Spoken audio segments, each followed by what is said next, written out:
আমি বলেছি এগুলো হবে, বলে ছোট হবে, ওইরকম বড় হবে।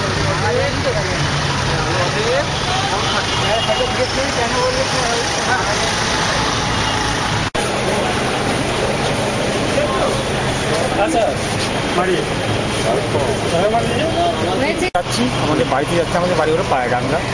তো যাওয়ার সময় ওই আপনার টিটাগড়ের পর স্টপেজ ব্যারাকপুর, এর মাঝখানে এই কর্মগুলো করছে। কি হলো? কর্মগুলো করছে দুপাশে রেলের যে দূর দিকে ছিট থাকে, তো আমার সামনের ছিটে দুজন বসে আছে, আর আমার ছিটে জানলার দিকে আমি বসে আছি, আমার পাশে আমার ছেলে, আমরা দুই বাপ্পাটা বসে। আচ্ছা, আমার ছেলের বড়টা মোবাইল আছে আর কানে হেডফোন দিয়ে গান শুনে যাচ্ছে। এই অবস্থা যাচ্ছি, যেতে যেতে হঠাৎ করে ওই ছেলে, দুটো ছেলে ঢুকলো।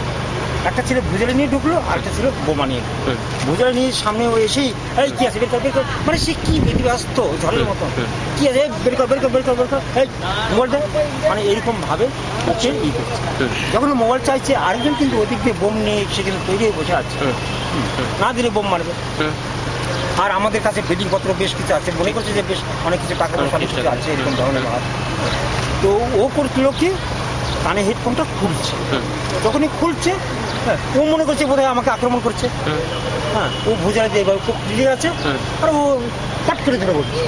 ওই ইয়ং বসেছে, ও ধরে এরকম ঝাড়া দিয়ে ফেলেছে, ফেলতে বলতে পেছনে বোম বাস্ট করে, ওই আরেকজনকে বোম নিয়ে আসছে, বাস্ট করে নিয়ে সমস্ত ঘর অন্ধকার হয়ে গেল, সাদা হয়ে গেল, ধোঁয়া হয়ে গেল। আর যাবে কোথাও, এ ছিল বাতিলি আমার ছেলেটার মাথায় কোপ।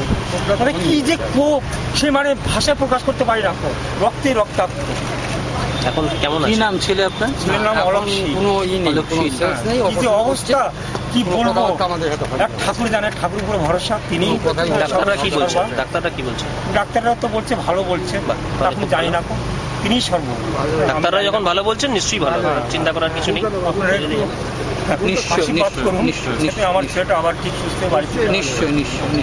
চলুন।